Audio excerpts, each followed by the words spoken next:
బుద్ధి ఉందా? ప్రతిపక్ష హోదా ఎవరు ఇస్తారా? ప్రజలు ఇస్తారు. నాకు ముఖ్యమంత్రి ఇస్తే నేను అసెంబ్లీకి వస్తానంటే నేను ముఖ్యమంత్రి ఎవరు ఇస్తారు? ప్రజాస్వామ్యంలో ప్రజలు ఓట్లేస్తారు. ఏ పార్టీని ఎక్కడ కూర్చొని పెట్టాలో వాళ్ళు డిసైడ్ చేస్తారు. మీరు చేసిన అరాచకాలు అన్యాయాలు చూసిన తర్వాత మీరు ప్రతిపక్ష హోదా కూడా తగరనే ఉద్దేశంతో 11 సీట్లు ఇచ్చారు. ప్రతిపక్ష పార్టీ కావాలంటే ఎన్ని సీట్లు కావాలి?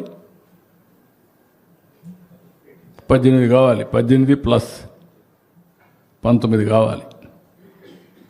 17.5 ప్లస్ 1 18.5 19 కావాలి. 19 ఉంటే వస్తుంది. అప్పుడు ఇవ్వరు. అది రైట్, హక్కు, ప్రజలిచ్చే అవకాశం, అది ప్రజలిచ్చే అధికారం. రాజకీయ ప్రభుత్వం ఇచ్చేది కాదు ఇవన్నీ. ఇంతకుముందు 94లో కాంగ్రెస్ పార్టీ ప్రతిపక్ష హోదా ఇవ్వలేదే. 26 మంది గెలిచారు. అప్పుడు ఇవ్వలేదు. ఎందుకు ఇవ్వలేదు? వాళ్ళు అడగలేది, మేము రావనలేదే వాళ్ళు. అప్పుడు వాళ్ళకు ప్రజాస్వామ్యం అంటే తెలుసు కాబట్టి. బెదిరిస్తే వచ్చేదనుకుంటే ఎట్టవుతుందండి? ఎక్కడ బెదిరిస్తావు? ఎందుకు ఇస్తారు? ఆ రోజులు అయిపోయినాయి. బ్లాక్మెయిల్ చేసే రోజులు కూడా అయిపోయినాయి.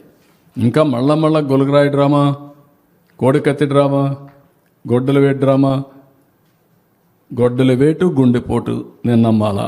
ఇప్పుడు కూడా నేను నమ్మాలా? నీళ్ళు ఇస్తే నీళ్ళు ఇవ్వలేదని నేను నమ్మాలా?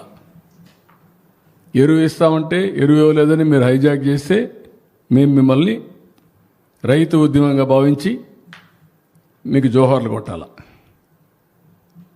వాళ్ళు దగ్గర పెట్టుకొని పనిచేయండి మీరు.